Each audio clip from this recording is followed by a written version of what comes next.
Hey,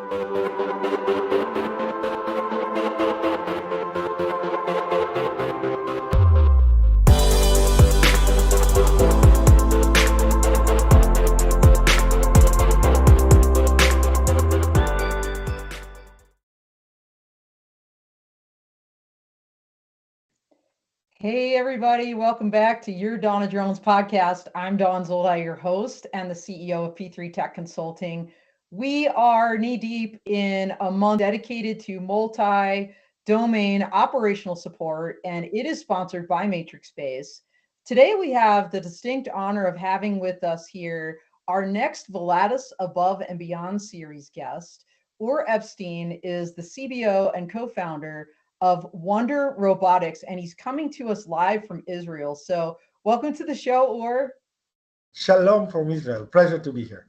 It's so awesome to have you. Or tell us a little bit about yourself so folks can kind of get a baseline of where you're coming from. Thank you, Don. It will be my pleasure. So, Or Epstein, I'm the co-founder and chief business officer of Wonder Robotics, an Israeli-based startup. We are focused on drone autonomy. In the last 28 years, I'm breathing, living, and operating drones in all sizes and shapes. Started my initial career in the military, both Army and Air Force, and focusing on the military part of the business. For many years in corporate level, international work, very focused on the US market. In the last 6 years, though, I am focusing on commercial application. And I have to say, it makes me more excited than ever, see how drones can make our life commercially better. Well, awesome. And, for those that don't know, Or was actually a UAV mission commander for the Israeli Defense Forces. And so his background is deep, Or so many technologies kind of are, military is first adopters of so many advanced technologies. And it sounds like you really cut your teeth on drones early on. And I love that you're focused on the commercial side now, because so many folks, I think, kind of stick with what they're comfortable, where their background is. And certainly what you're doing is dual use regardless. But tell us about Wonder Robotics, first of all. What is the vision? So Wonder Robotics is an autonomy for commercial grade drones. Our vision is to lead the way on a vision-based autonomy, to create self-awareness of the platform. To explain it in the most simplicity way is to create a situational awareness exactly how your Tesla is working. How did you know I have a Tesla? You do too, because I saw we had a correspondence earlier, so we both. Exactly. And I think when I'm coming to the US and pitching our capability, when you're talking to Tesla, you're talking to the heart of the people. Yeah. And basically what the autopilot of Tesla is doing is basically creating the driver, autonomous driver, or advanced system of the driver as the first step to fully autonomous cars. And the situational awareness, or the vision-based self-awareness that Tesla creates around the car, this is exactly what we are doing today for commercial grade drones. So the first step of fully autonomous and aware commercial grade drones are vision-based autonomy solutions, and this is exactly what is the vision of Wonder Robotics. Wonder Robotics understands that in order to make the drone business completely affordable for everyone, Right. It has to be with less people involved, because there's nothing unmanned about the drone business today. Right. There's so many people. I was a pilot in one of the biggest squadron in the Israeli Air Force. It is sustainable in the military business, but for commercial application. And there was a very cool research published by McKinsey like a couple of months ago about the affordability of the drones. And over there, it was like we wrote that and we did it. And the affordability of the drones will be really unlocking the formula between one operator to one platform only with the support of autonomy, and only when one operator or one mission commander focusing on the mission and monitoring 50 or 100 autonomous drones and keeping the safety and reliability of the mission, that is the point that this mission will be completely affordable, both for first responders, for emergency operations, and for the consumer level. No, totally agree, and it'll be great when our regulations catch up. I know not just here in the United States, but globally to that point of one-to-many operations. And of course, beyond visual line of sight remains a challenge, and autonomy, as we all know, is key to that. So tell us about your product. It's called WonderLand, and I think we have a really cool video. So walk us through what we're seeing here. So that's a great video to explain the first product of the company. We divided the visual awareness of our solution to two parts: one vertically autonomy and one horizontal autonomy. WonderLand is basically a software that utilizes a stereoscopic camera pointing down and completely prove the vertical part or vertical autonomy of the use cases, both precision landing, vertical awareness, low altitude mission, and contingency plan. We are doing that by complete understanding of the surrounding, or creating on board, without a man in the loop, a digital twin of the area, and evaluating both the ground risk and the air risk between the platform and the landing point or the mission point, and taking decision based on our very sophisticated logic on board the air, and helping the operator or the mission commander be completely available for other part of the mission. That was a great video, because you could really see WonderLand in action from that vertical standpoint. And I think you also have, as you said, that horizontal obstacle avoidance. So tell us about that. Well, the video that is running right now, it's still on the vertical part. Oh, got you. Okay. And this is a great way to explain how the software analyze both according to a policy that we are providing or setting up in our first software initialization, according with the platform service provider, according to the size of the platform and the safety around it, what kind of obstacle it needs to detect, what kind of use case, and what kind of a guidance, a safe guidance to either a contingency, unplanned, uncharted area, or a planned place to be landed.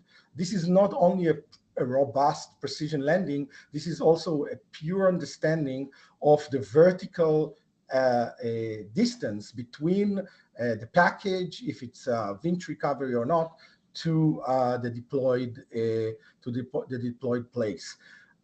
I think WonderLand as a first penetration product is very focused on the vertical, because we are me and my partners and the team have a lot of experience in the market, and we just met the industry and listened to what they need right now, not only to make the system more safe, also to complete the mission with less people. And this is why we were first focused on the vertical part. The horizontal part, I think we have a few challenges in the horizontal part, and I will be happy to talk maybe further in the call with the video. Yeah, let's do that momentarily, but I just want to highlight a couple things. So this is autonomous. I saw that precision landing on basically kind of like a drone mailbox. And then that second video was the emergency landing. And what I loved about it, just having gotten my drone pilot's license, was it was highlighting, hey, these are red areas. Like you shouldn't fly, you shouldn't land here. There's like pipes here or wires, whatever those were. And I could visually not only see the red, but then see them as well. So that's pretty significant. That's exactly the point. We don't see loss of GPS, loss of communication, or other dozen different malfunction as a critical malfunction on board that needs to pop up the parachute or terminate the flight or even to cause an emergency landing. Those type of situations can have a very reliable, a very safe, autonomous contingency plan by WonderLand, and in fact, replace a visual observer or a pilot, a BVLOS pilot, in the time of the malfunction or the time of the loss of the GPS. So a service provider loves those WonderLand because it's solved. The alternative is sometimes when they lose their unreliable C2 based on LTE or the GPS based on receiving the satellite. The other contingency plan is to pop the parachute, and that's a terminate fatal step. Yeah, or return to home, which could be kind of crazy depending on what that looks like too, right? Because I just remember we were practicing that with a particular drone in my class, and it depends on the settings you created, right? How high. Once it returns to home, it stops what it's doing. It flies up usually. Whoever knows how high, which may not be high enough depending on where you are. And then it returns to that whatever waypoint you gave it. And the example they gave, and this is multi domains operations support month, right? Or the example they gave is, you can fly a drone from a ship or a boat. That's legitimate in the United States under Part 107, even if it's moving. But so many people forget to put that landing point somewhere on land for the home button. And this thing's going to drop somewhere, like wherever you started your boat. It could be dropping right into the lake or the ocean or wherever. So no, that's really significant. I want to geek out for a minute here, Or, because there's folks out there that really want to understand, well, how does this work as a practical matter? I don't want to get uber scientific and lose people, although I'm sure we've got engineers that will understand completely whatever you say. But just kind of in layman's terms, like, how does your vision-based system actually work? How does it read those surroundings and interpret them and autonomously, kind of almost make decisions, if you will, of this is the best place to land? So this is an excellent question. So our software is working with a vision-based stereoscopic camera that combines, basically imitate the vision eye. We utilize both 2D image processing for relatively long range for up to 100 meters, and depth perception for high resolution depth obstacles below a certain altitude. In this way, we redundant and create a very sophisticated image processing based on a deterministic algorithm that you can predict and in the future also regulate, and replica the human vision for detect and avoid, for obstacle detection and obstacle avoidance based on phases of the vertical approach. So the 2D image processing is improving dramatically our ability to overseeing obstacles and objects on the ground from high altitude, but the 3D point cloud analytics allow us to detect very small obstacles like power lines Wow. and uncharted obstacles like trees and fleas, and dynamic obstacles like people and animals that very expensive mapping that usually is a prerequisite for mission planning and so on, are not required, and most likely are very expensive to have, and also are not contain this information for example, trees that wasn't there before.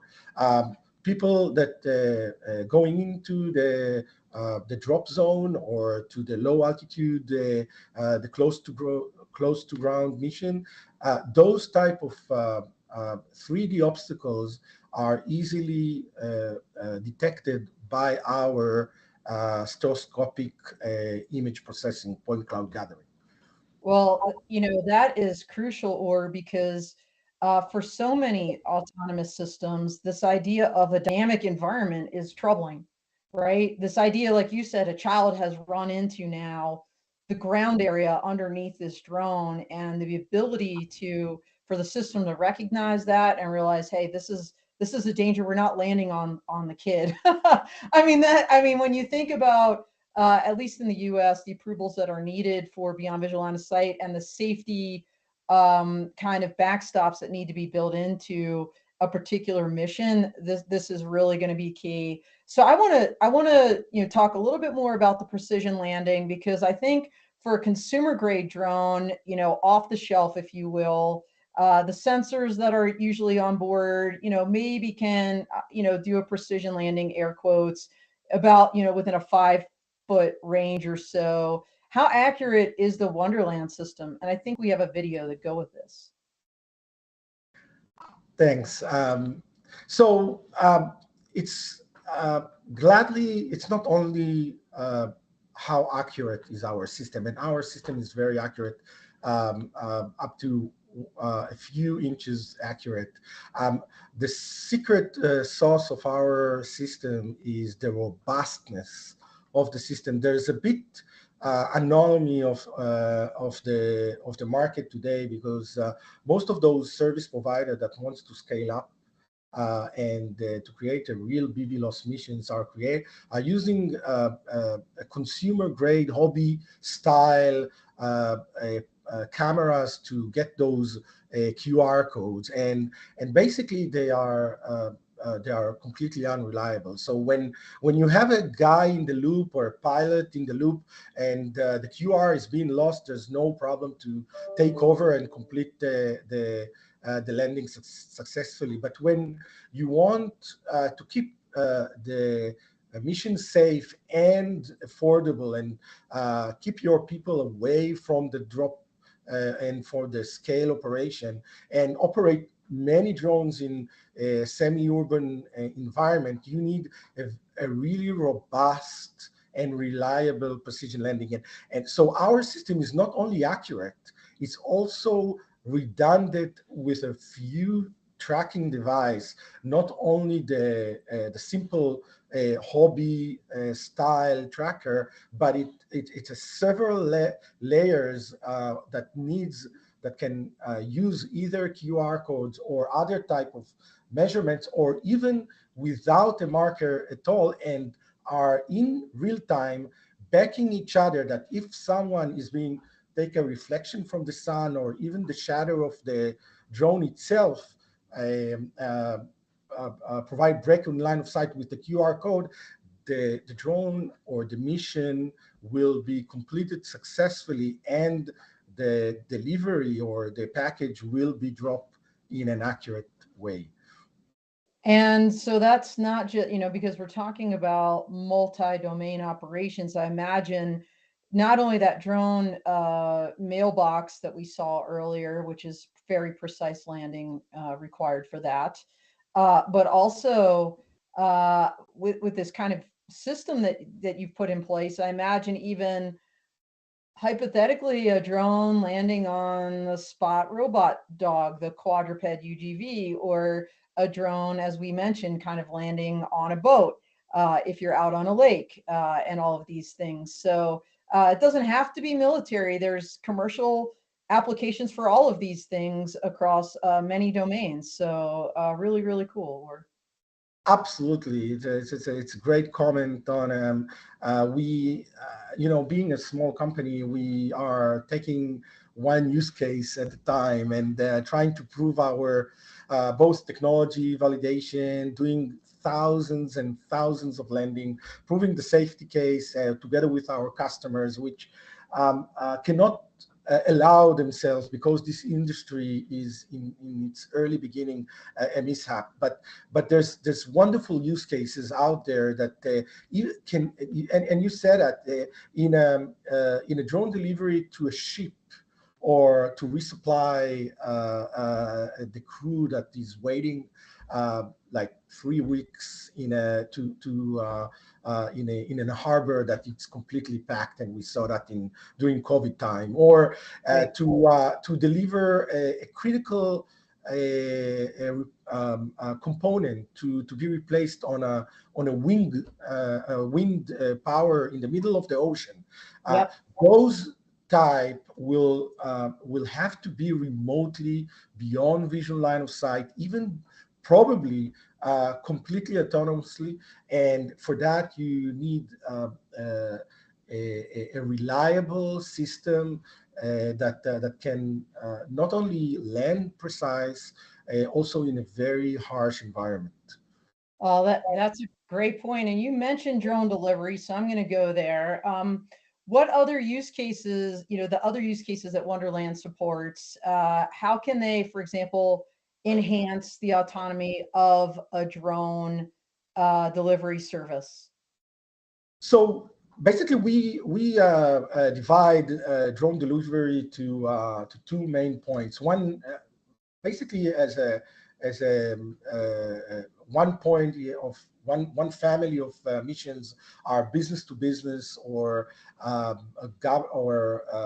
urgent requirements delivery, and but most of the drone companies out there, both consumer level and business to business, are realizing that the best way to deliver a package safely and without a lot of hazard is to winch them, or to use a winch cable from a safe altitude. And also that a use case for WonderLand. Basically, it's the same vertical awareness that we need to create for the drone to land. You need to create both for the cable and the package itself. But there's another element to that, because a winch recovery or a winch delivery needs also to be very precise into some kind of either a mailbox or in a very, very small place. You can't drop it on someone's head, and it can potentially swing because of the wind, or because of the movement of the platform. And our software basically manage the movement of the platform itself, of the drone, to softly and accurately deploy and fly the package into their objective.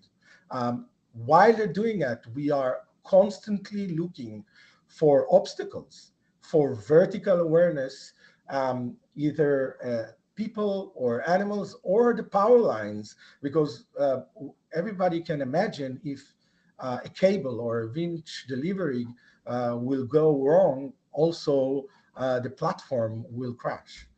Well, yeah, and without naming the company, I was out there watching one of these drone deliveries, like a month or so ago, And, right now, of course, I think this, or because we're not seeing this just in the US, we're seeing this globally, where folks are relegated to have a visual observer, right? So, you have to launch the drone, you have to send somebody out to and the neighborhood where we were, you're exactly right. I mean, I'm talking power lines right next to the house that wanted the delivery, large trees, and as you said, dynamic obstacles. So there was traffic, of course. It was on a corner, so there were two roads.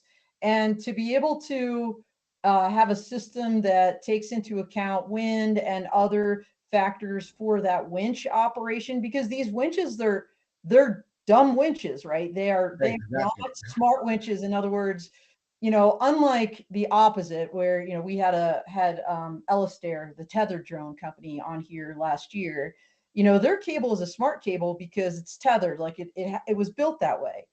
It's part of an overall system, from the drone through the cable to the box. But you're right; these deliveries right now are using these dumb winches that a system needs to take into account for sure.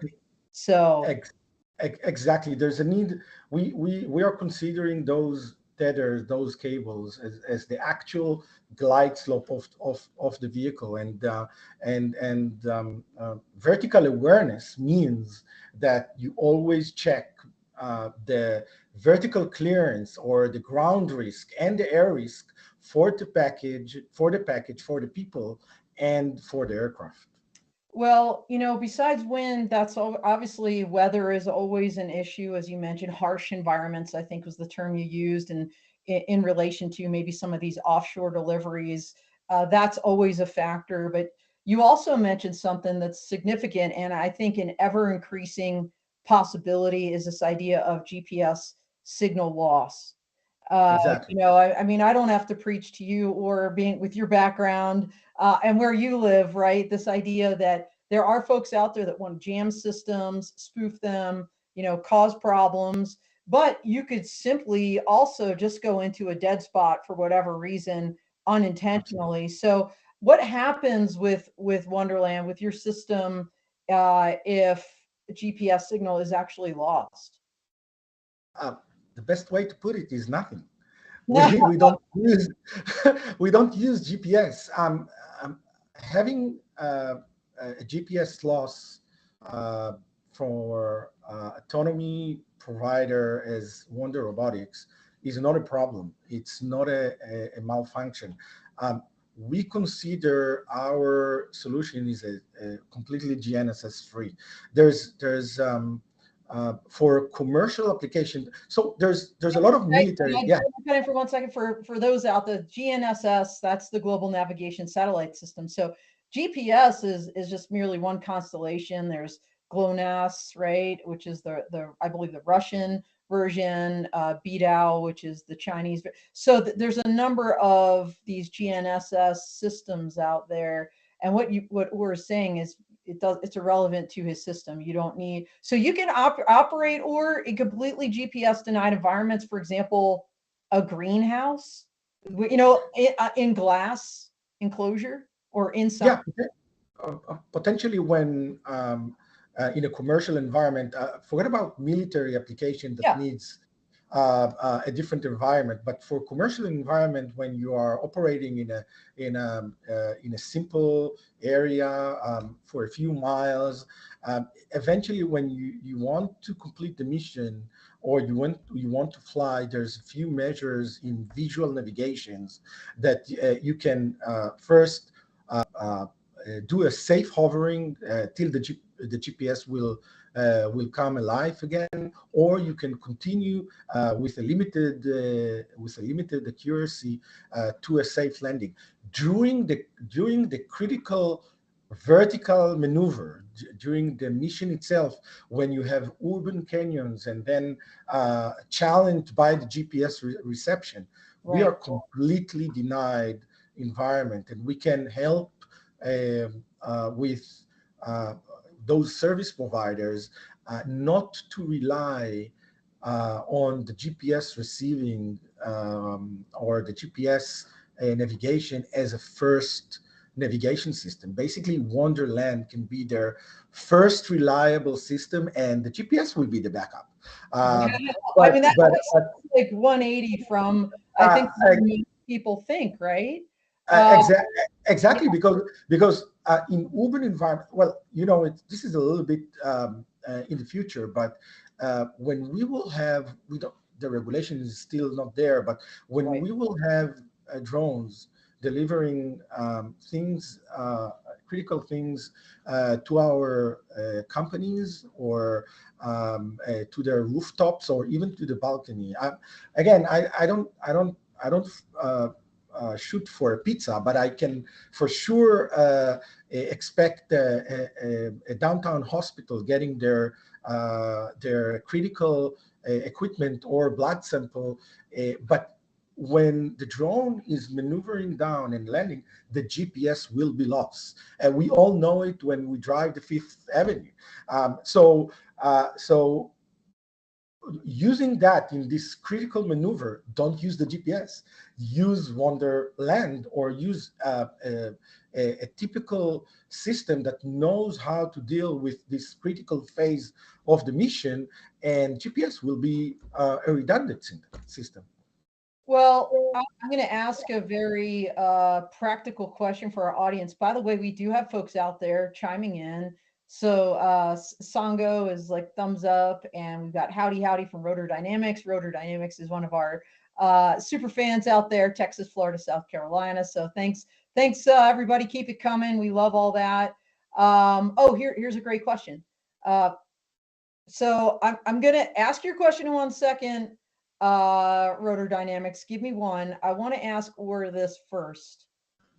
So your system, is your ideal customer an OEM, in other words, a drone manufacturer that will bake in, if you will, incorporate your system, or is it drone pilots? Is it all of the above? And how like, what's the model that people use to incorporate WonderLand? This is an excellent question, Don. As me and my team, my partners, we always struggling. Who is our customer? You need to ask it as a young startup. You need to ask it every morning. Luckily, I was building drones in the last 25 years. I know how to be an OEM of platforms, and being an OEM in the last few decades, I know OEM knows best. They know how to build their drones, and they used to build their drones as a closed system to make it the most reliable that they can, and the most cost effective for the end users and the service providers. What we discovered is we have the most challenging times to convince drone OEM to open their ecosystem and to make their drone smarter. They want their next customer. They are chasing the market. This market is developing very slowly, and they have few customers, and they want to keep the configuration as generic for all use cases. This is not the case with commercial drones. Every use case has a different configuration. So we found out that our best customers are the service providers. Companies like Air Methods, Sprite, that understand the mission, understand the safety case, and understand what kind of support system, other than the drone itself, they need to incorporate to this ecosystem to make their service more valuable for the end user, more valuable for the emergency responders, more valuable for the consumer, and keeping the affordability and keeping the autonomy and the safety with the supporting system. So answering as a as the most simple service provider and end user can really influence and push the market and make it more autonomy. The drone manufacturers are simply want to sell their drones. Okay, that makes sense. And maybe you've indirectly answered Rotordynamics' question, which is what about freestyle homemade aircraft? Right? Because these folks are out there building their own for a bunch of different, mostly recreational uses. Is it possible to use WonderLand on those kind of, they're usually very small. And so the question also goes to weight, kind of, yep. Yeah, of course. Look, Wonderland has future versions of Wonderland Lite that will be lighter, less with less features, but accommodate to platform with less weight capacity. But our focus will be the commercial grade drones. We are less focused on consumer drones that can mostly operate in visual line of sight, and then the business the business case is less obvious to make the drone smarter if you want only to get a great footage of your house. That makes a lot of sense. I'm going to fire a real quick one. This is your yes or no. And then I want to talk about your origin story. I can't believe we're getting short on, well, I can, where we always get short on time when we talk to folks like you that are so interesting with really cool tech. So is WonderLand Remote ID compatible, shall we say? In other words, can it integrate remote ID requirements? So Wonderland is not a remote ID component. Most remote ID components are coming either on the mission component or the flight control. Yeah. There's no problem to incorporate this piece of software, but that's not exactly our business. In most of the time, remote ID component is part of the other either ADSB or other collaborative environment of the drone. Yeah, definitely part of the larger ecosystem, to be sure. Okay, so with all of this said, and your interesting background and this really neat product WonderLand you've created, so why did you create it? What is that origin story for Wonder Robotics? So this is a great question, Don. Look, being part of my military background, also my partner, we were involved in all kind of use cases in urban environments, special ops, either for military or for homeland defense. In our previous life, one of our customers asked us, look, we have a special sensor which is doing something somewhere, and it operates on this drone, and the drone is basically very limited in time, in endurance, because of that was a few years ago, and batteries are always a bottleneck, and then he said, and the mission was basically to put a sensor in an unknown place somewhere in the city. And he said, why won't you just land there to save the endurance, the battery time, and just wait with sensor on the roof, on the unknown place? Right. And we said, look, this is a great idea, but we don't have a guy there. There's no way to put the pilot over there, and we don't know where we are going to land. So there's no way to map this destination. So it will be completely uncharted area. So we look for some kind of a solution out there, and doing a full market research for this type of military or special ops scenario, we came of zero results. There was no redundant, robust enough solution out there that can first maintain the safety and then also complete the mission of that drone.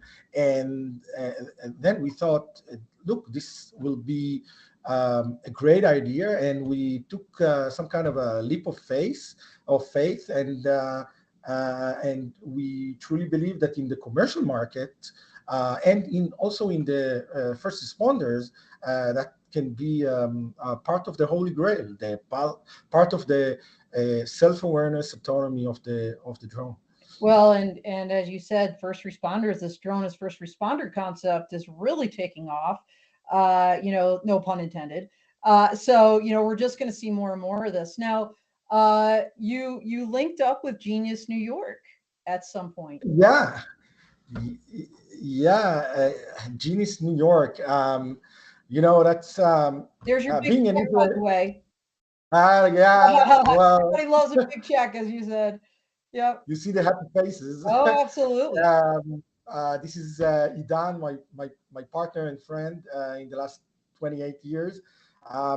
So Genius New York is a very cool accelerator from Central State, New York, center in Syracuse. It's only 3.5 hours from NYC.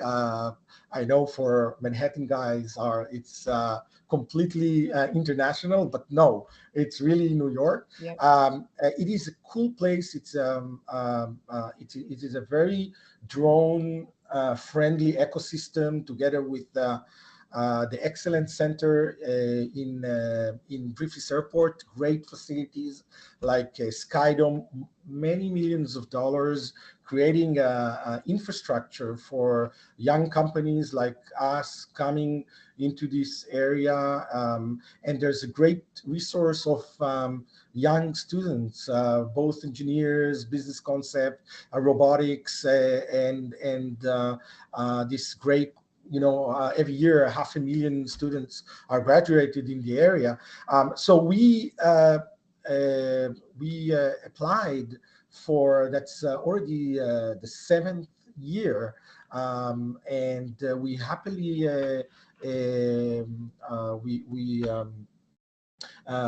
we were selected from a lot of companies, starting our initial footprint in the US. They selected us being an Israeli international company, related drone company, Autonomy software provider, and because most of our customers are already in the US, and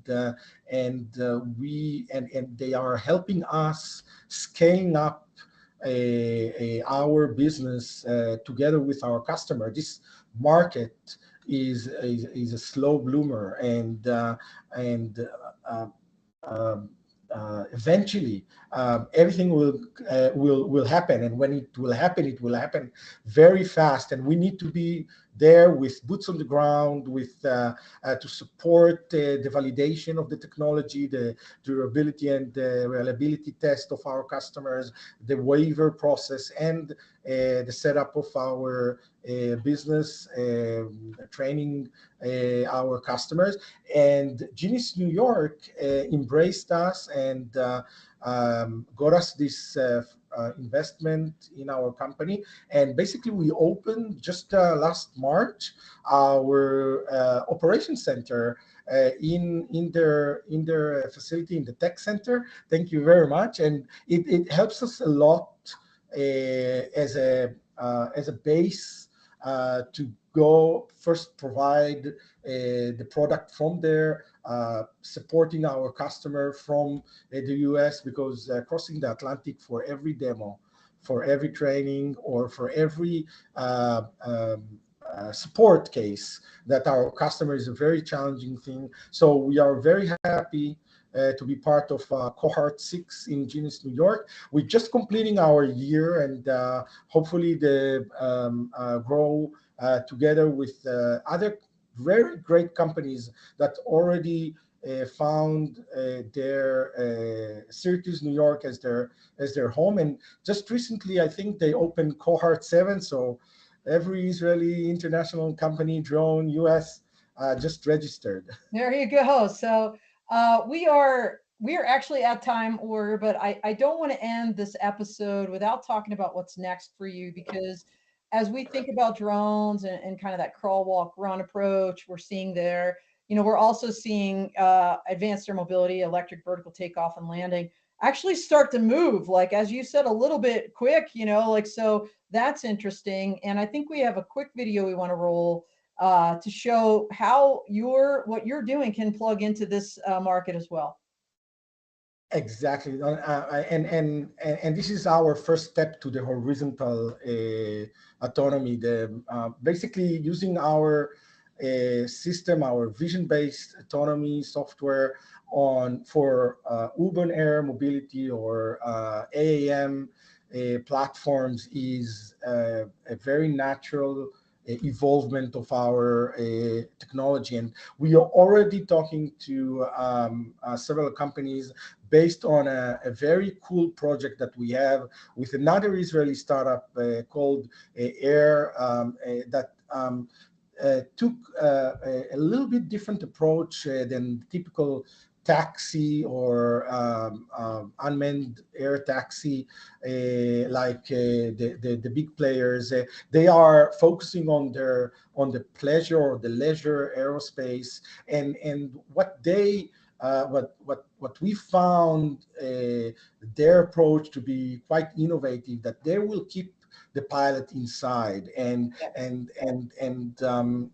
maintain the safety case by themselves, and that allows us to do the technology validation for the horizontal part and also for the vertical part as a pilot assistant product and not as a critical component in the safety for the first step of entering this market. And we see the UAM and AAM as a natural expansion of the drone business. We realize that the first step will keep the pilot inside the platform, and we understand that the most critical part of these vehicles are to create some kind of a safety bubble, a vision exactly like Tesla, not only on the vertical axis, also on the horizontal. And I'm not talking about long range see and avoid or detect and avoid. I'm talking about close range, close obstacle, like those power lines, like those trees, like those maneuver inside vertiports. And you need a complete vertical awareness also horizontally around the vehicle. Well, so cool. Or I can't wait to see where this is going to go. By the way, I love your logo. You can see my Wonder Woman shadow box. Oh my God. in the background. So, you're part of the team already. You already struck a chord with me. We got to roll. We are a little bit past time, but I know you're going to be at AVSI Exponential or at booth. Everybody write this down, 4120. So visit Wonder Robotics, get to talk to Ur live in Denver the week of May 9th. And if you can, join us for Law Tech Connect on Monday, May 8th. And we will see you there. I know there's so much more we could have covered, but we just don't have time, but thank you so much. This was so enlightening. Really appreciate you and everything you're doing. And I look forward to meeting you in person in Denver. I appreciate this opportunity. Thank you, Dan. All right, everybody, we are out here. Bye-bye.